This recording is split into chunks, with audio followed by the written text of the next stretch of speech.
A defesa em torno da liberdade de Lula, que não devia ser uma questão menos importante para ninguém, tem sido objeto de divergências na esquerda. Na posse da União Nacional dos Estudantes, a UNE, a questão rendeu um intenso debate. Sobre o tema, escutamos Lucas Rainer, diretor de assistência estudantil da entidade, pela chapa UNE para Tempos de Guerra.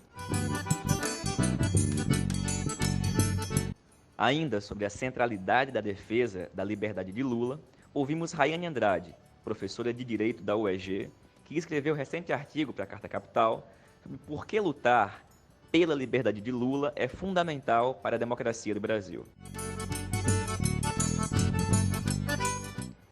Acerca do resultado das eleições primárias na Argentina, recebemos notícias direto de Buenos Aires, onde a companheira Scholle, Yolanda, nos fala sobre a importante vitória do kirchnerismo contra Maurício Macri.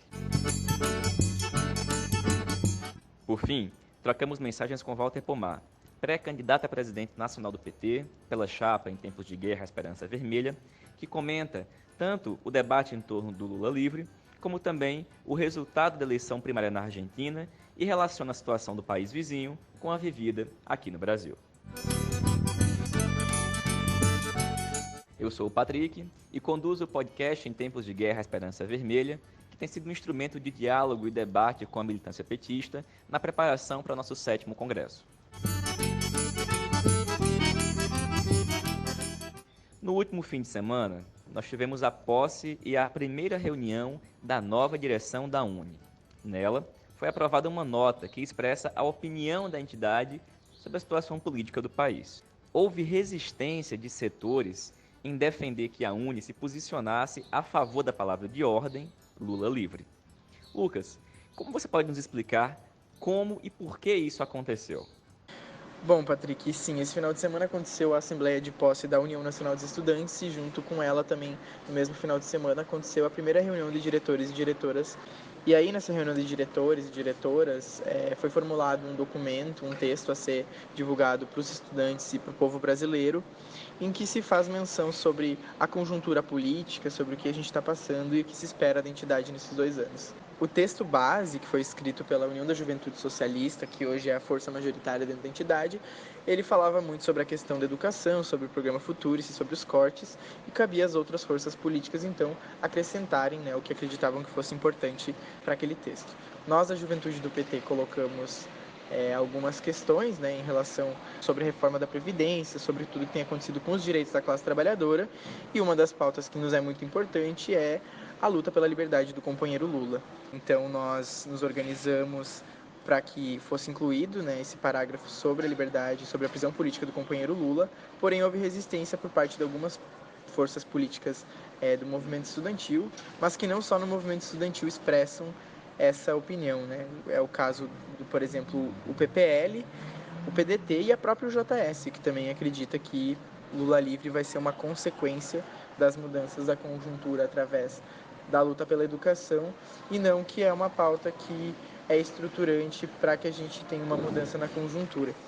Então, e para além dessas forças, há também uma certa resistência de algumas forças da oposição de esquerda, como é o caso do MES e da CST. E apesar disso, nós da Juventude do PT, a gente fez questão, então, e inseriu a pauta da prisão política do Lula. Mas afinal, qual o desfecho da discussão? E como você avalia a participação de conjunto da juventude do PT na defesa da palavra de ordem pela liberdade do companheiro Lula? O desfecho da discussão foi o seguinte: apesar dessa resistência de algumas forças políticas de incluir a questão da prisão política do Lula na carta, houve um esforço e uma articulação de toda a juventude do PT para que aquilo fosse acrescentado na carta. Vale ressaltar também que existe resistência por parte de alguns setores que não são do PT, mas existe uma tentativa de mediação por alguns setores do próprio PT, como é o caso da Juventude da Democracia Socialista, o coletivo Kizomba. E isso é muito grave, porque nós, a juventude do PT, nós temos que defender essa pauta, porque a gente entende que hoje a prisão do Lula ela é uma peça-chave na conjuntura, ela serviu não apenas para retirar ele da disputa eleitoral de 2018, mas também serve para retirar o companheiro Lula da centralidade da atividade política e da articulação com o povo, né? Sendo o Lula o único capaz de dar uma resposta à altura do governo Bolsonaro. Mas eu acredito que a gente ficou aquém ainda, porque a luta pela liberdade do Lula, ela não entrou na carta. E uma coisa muito grave que aconteceu, e que aí cabe a reflexão de todos nós, a juventude do PT, é que a gente estava com uma proposta de formular uma carta a ser enviada a Curitiba para o companheiro Lula, porque no 57º Congresso da UNE existiu uma carta que foi enviada do Lula para os estudantes, que foi lida no Congresso, porém não foi enviado nenhum retorno para o companheiro Lula em Curitiba, né? Isso acabou não acontecendo em função pelas mediações de alguns setores da juventude do PT e também em função da pressão que foi colocada e de todo esse rebuliço que aconteceu, né? E aí a justificativa de algumas das forças políticas que se colocam contra é dizer que a prisão do Lula ela é só um elemento a mais na conjuntura. E sim, a gente entende que existem diversos outros acontecimentos que se passaram nesse último período no que diz respeito a perseguições políticas e a restrição de liberdades democráticas de diversos líderes e diversas pessoas, mas isso também faz parte, né, do que vem acontecendo em função da prisão política do companheiro Lula. Então eu acredito que para um próximo momento é importante que a juventude do PT ela haja conjuntamente, que a gente consiga se articular, inclusive previamente desses espaços, porque senão o que vai acontecer é que a gente vai ir sendo engolido por essas outras forças que não priorizam não só a liberdade do companheiro Lula, mas também outras pautas que nos são muito preciosas porque são legado dos nossos governos, e justamente em função disso é importante que a gente se articule para conseguir colocar o que para nós é muito importante e também vai fazer uma diferença na luta social do povo brasileiro nesse próximo período. Rai, você escreveu para a Carta Capital que, abre aspas, a turma do temos que superar o Lula, o PT tem que esquecer o Lula livre, a culpa do Bolsonaro estar eleito é do PT, e demais variações fartamente disponíveis em podcasts, blogs e canais progressistas da moda, desconhecem ou ignoram uma pequena grande coisa chamada luta de classes. Fecha aspas. Poderia desenvolver esse teu ponto de vista para a gente? Olha, Patrick, excelente pergunta. Então, essa turma do temos que superar o Lula, o PT tem que esquecer o Lula livre, a culpa do Bolsonaro está eleita ao PT e demais variações, é uma retórica, é uma narrativa, é uma construção que está muito presente nesses veículos alternativos, né? Podcasts como o nosso, que são muito ouvidos, muito repercutidos pelos setores progressistas, e que dão voz e que ecoam ao que há de mais conservador nos argumentos em relação à prisão do presidente Lula. Né? Então, o ponto que eu parto é que esses setores que fazem essa análise se destacam a figura de Luiz Inácio enquanto preso político da realidade onde nós nos inserimos. Não conseguem fazer uma leitura totalizante e esquecem o processo da luta de classes. De maneira que não tem como a gente achar que nós superamos o Lula. Isso não é porque a gente queira ou porque Lula é excepcional enquanto pessoa física, mas é porque Lula, assim como o Partido dos Trabalhadores, é produto histórico. Como produto histórico, é necessário que haja um processo para que ele se forje. E esses processos, eles não estão sob nosso controle. Eles passam por uma coordenação de fatores que os leva a serem o que são. Então, o argumento que eu desenvolvo é que esses setores que reivindicam essa necessidade de esquecer Lula não conseguem compreender a centralidade que a pauta da liberdade do ex-presidente carrega para nós. Lula continua sendo e continuará sendo por muitos anos a maior liderança popular que este país já viu. Então, isso não foi uma escolha do próprio presidente, isso não foi uma escolha de Dona Lindu quando veio, né, para São Paulo com seus filhos. Foi o processo histórico que fez Luiz Inácio se tornar o Lula. E é esse mesmo processo histórico, esse processo histórico de luta de classes, que o mantém sequestrado em Curitiba. Você afirma também que a campanha do Lula livre é fundamental na disputa pela democracia no Brasil. Ignorar isso ou colocar essa plataforma como um mero detalhe, é uma miopia preocupante. O que você acha que gera essa miopia e como que se pode lidar com ela? Olha, Patrick, para mim essa miopia ela é fruto da distância que esses setores que reproduzem essa narrativa do povo, da classe trabalhadora, em geral. É como argumento no próprio texto, né? Se você vai para as veredas, se você vai para a lona preta, se você vai, enfim, para as periferias, a gente sabe que a toada é outra. E que é sob a liderança, é sobre essa liderança que a gente consegue organizar as parcas forças democráticas que nós ainda temos, né? Enquanto setores combativos de esquerda, enquanto setores progressistas democráticos que de fato se engajam na luta pela democracia. Bom, eu acho que para superar essa miopia é necessário ter muita crença na luta de classes e fazer o contradiscurso. E é muito fácil fazê-lo. Basta olhar a sede que ainda se tem em acabar com o PT, a sede que se tem em acabar com o Lula, mesmo estando preso.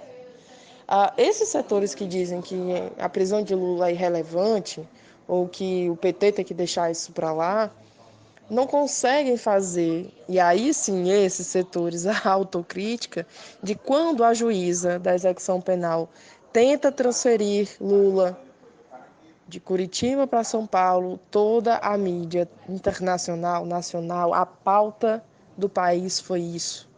Enquanto Lula respirar, e por muitos anos depois que seus últimos respiros se forem, ele vai continuar sendo um grande estopim para debates. E isso só se faz porque é uma liderança da envergadura de seu próprio tamanho. De maneira que essa miopia tem que ser corrigida com especialistas. E eu acho que os especialistas nisso são os setores progressistas e de esquerda engajados com a liberdade de Lula e com a defesa da democracia no Brasil. Ou seja, somos nós. Para curar essa miopia, Patrick, eu acho que a gente vai ter que trabalhar muito para abrir os olhos do povo, para não descansar da defesa de Lula livre, para espalhar os comitês e para explicar por que essa liberdade é tão central para a democracia no Brasil de hoje. Walter, acerca do Lula livre, como você enxerga essas posições resistentes acerca dessa palavra de ordem? Olá, Patrick. Olá, Lucas, Rayane, Yolanda. Olá, ouvintes do podcast, comandado pelo Patrick Araújo. Olha, Patrick, respondendo a tua pergunta, na direitona e extrema-direita, eles resistem à campanha Lula livre porque eles acreditam mesmo que o Lula tem que estar preso, que o Lula é culpado, que o julgamento foi justo, etc. No centro e centro-direita, eles não acreditam tanto assim, mas eles temem que Lula livre seja Lula presidente da República. Na esquerda, a resistência à campanha Lula livre tem outra pegada. Existem aqueles que temem que a campanha Lula livre fortaleça o PT e, por oportunismo, não dão ênfase à campanha. E existem aqueles que acham que a campanha Lula livre não unifica, atrapalha a mobilização popular, dificulta a luta contra o governo Bolsonaro. Os que pensam assim fazem uma confusão acerca de qual é o papel da palavra de ordem Lula livre no nosso esquema de mobilização de massa. A campanha Lula livre não é uma campanha de ação tática imediata. Nós não estamos convocando a massa para ir para Curitiba abrir a porta da Polícia Federal. A campanha Lula livre é uma campanha de propaganda e agitação. Nós estamos criando as condições para libertar o Lula, da maneira que for possível e necessário.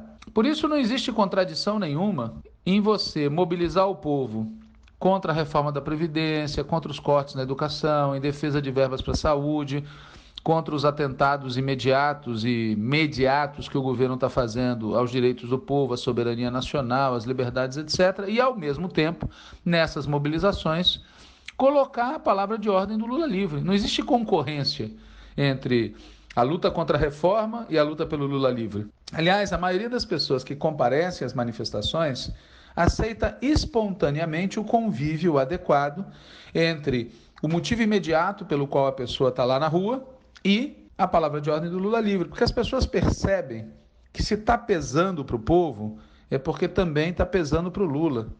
Percebem que há um vínculo entre a prisão do Lula e essa ofensiva da extrema-direita contra nós.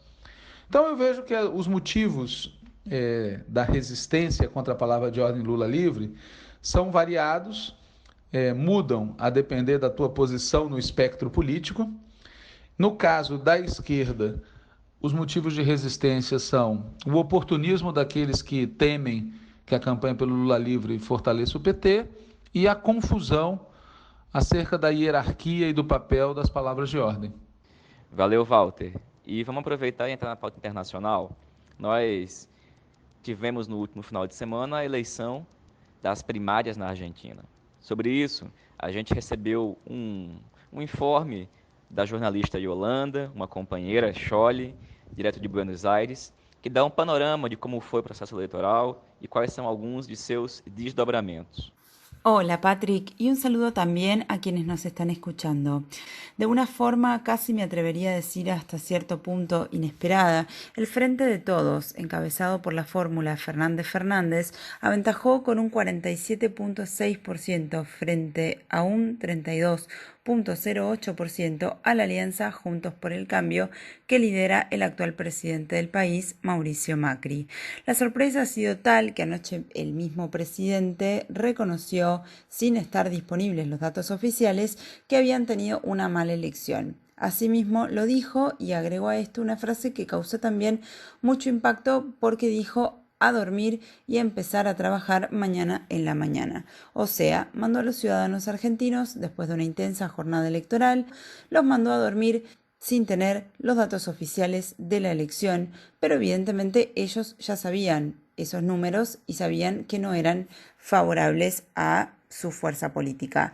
Al poco tiempo de eso empezaron a aparecer los primeros datos, se vio que la fórmula encabezada por Alberto Fernández y la expresidenta Cristina Fernández de Kirchner le sacaba 15 puntos de diferencia de ventaja a la de Mauricio Macri. Quizás muchos esperaban un triunfo, pero más ajustado, más parejo, con apenas unos puntos por encima, y la sorpresa es que fueron 15 puntos. Pero bueno, son las elecciones primarias, se llaman PASO, que significa primarias abiertas, simultáneas y obligatorias, y tienen como fin dirimir cuáles van a ser los candidatos de cada fuerza que se van a presentar en las elecciones generales.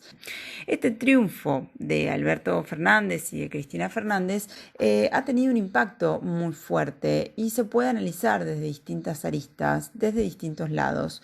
Primero, hay una sensación compartida, es que ante el descalabro que ha vivido el país en estos últimos 4 años bajo el mandato de Cambiemos, la ciudadanía dijo basta. Por otro lado, creo que es un triunfo que echa una bocanada, digamos, de aire fresco en el continente, en el sentido de que, bueno, muchos se apuraron en 2015 a decretar un fin de ciclo progresista. Y esto demuestra una vez más que la política es algo que se construye día a día. De cualquier manera, hay que recordar que este triunfo es una imagen de la Argentina hoy, pero que aún falta tiempo para las elecciones generales, que serán el 27 de octubre. Como podemos ver, se prefigura un panorama muy complicado y con turbulencias, sobre todo económicas, en la Argentina en las próximas semanas, por lo menos hasta la elección de octubre. Walter, primeiro sobre esse resultado da eleição primária na Argentina. Como você avalia esse resultado e como acha que foi possível, ao menos nesse primeiro momento, uma vitória da esquerda naquele país? Olha, Patrick, primeiro vamos comemorar o resultado. É muito bom para o povo argentino, para o povo latino-americano e para a esquerda como um todo que o Macri tenha sido derrotado. Em segundo lugar, nada de salto alto. Vencer as eleições primárias não garante que você vença as eleições propriamente ditas. Em terceiro lugar, vamos entender que essa vitória nas primárias não é produto de uma esperteza tática eleitoral. é produto de uma brutal resistência que o povo argentino vem implementando contra as políticas do Macri desde o dia em que ele venceu as eleições.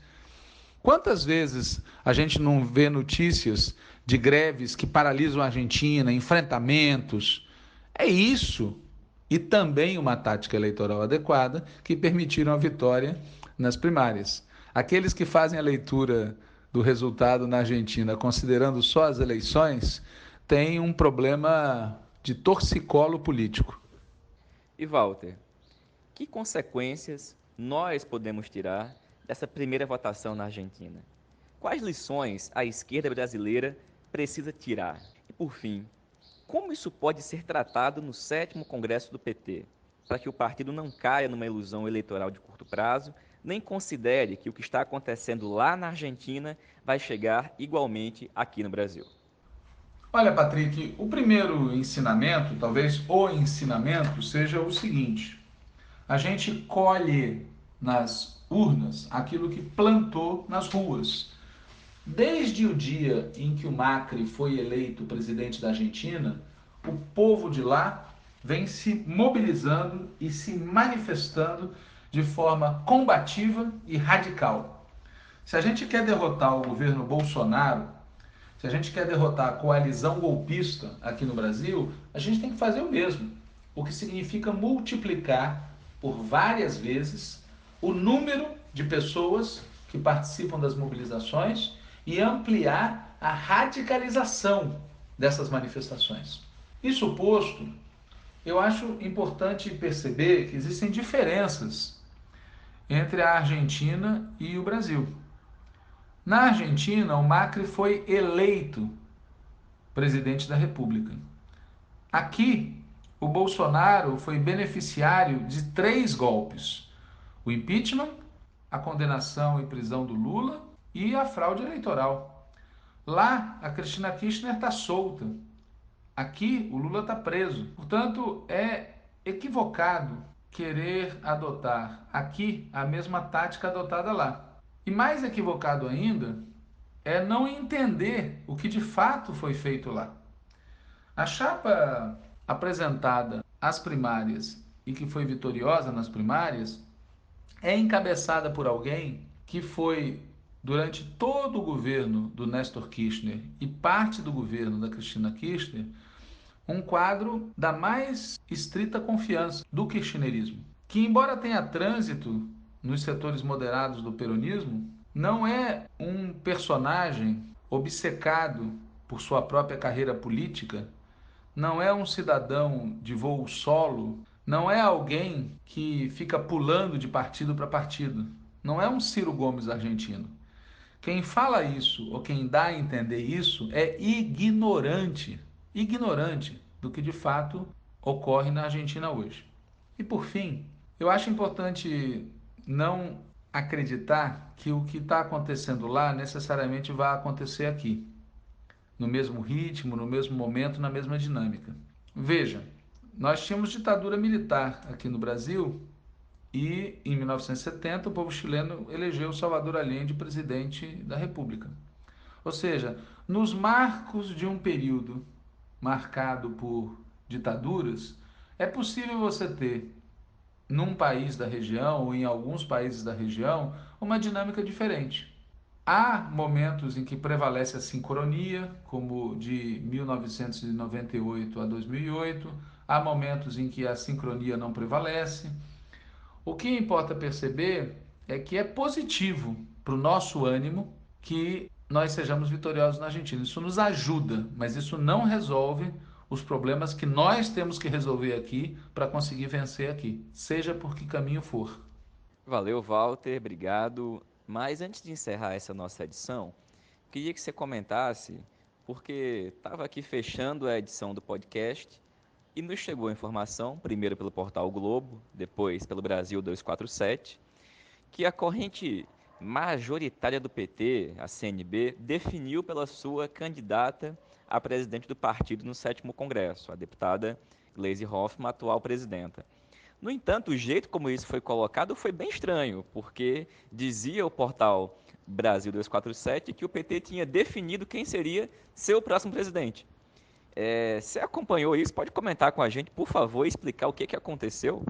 Olha, Patrick, a Tendência Construindo um Novo Brasil não comunicou oficialmente ao partido, pelo menos que eu saiba, que a companheira Gleisi Hoffmann será a candidata deles à presidência nacional do partido. E vale dizer que eles não têm a obrigação de fazer isso, porque a data de inscrição das candidaturas a presidente é em setembro. Se eles quiserem fazer isso antes, ok. Nós, por exemplo, da Articulação de Esquerda, fizemos, mas ninguém tem a obrigação de fazer isso. Essa história de que a companheira Gleisi será a candidata à presidência da CNB foi tornada pública por uma matéria do jornal O Globo. A matéria tinha, inclusive, um título bizarro, alguma coisa do tipo: o PT comunicará que Gleisi continuará a presidir o partido. E com esse mesmo título bizarro, ou algo parecido com isso, a matéria foi repercutida no Brasil 247.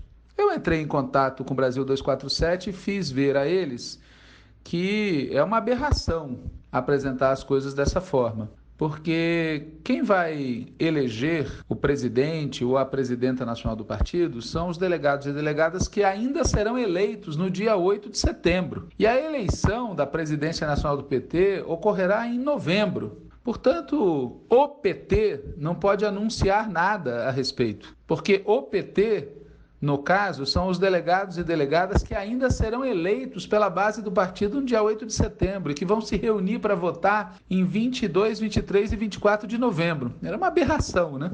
Parece que não há processo eleitoral. Aí o 247 corrigiu. E a primeira correção foi: tendência majoritária do PT comunicará que Gleisi Hoffmann continuará a presidir o partido. Foi o caso típico de pior a emenda que o soneto. Aí, novamente, eu entrei em contato com o Brasil 247 e fiz ver de novo que era tão bizarro quanto. Porque, por mais que hoje a Tendência Construindo um Novo Brasil seja forte, e por mais que se acredite que ela possa continuar forte no dia 8 de setembro, ela não pode anunciar quem vai continuar presidindo o partido. Quem vai continuar presidindo o partido ou quem vai passar a presidir o partido é quem os delegados e delegadas escolham no dia 8 de setembro.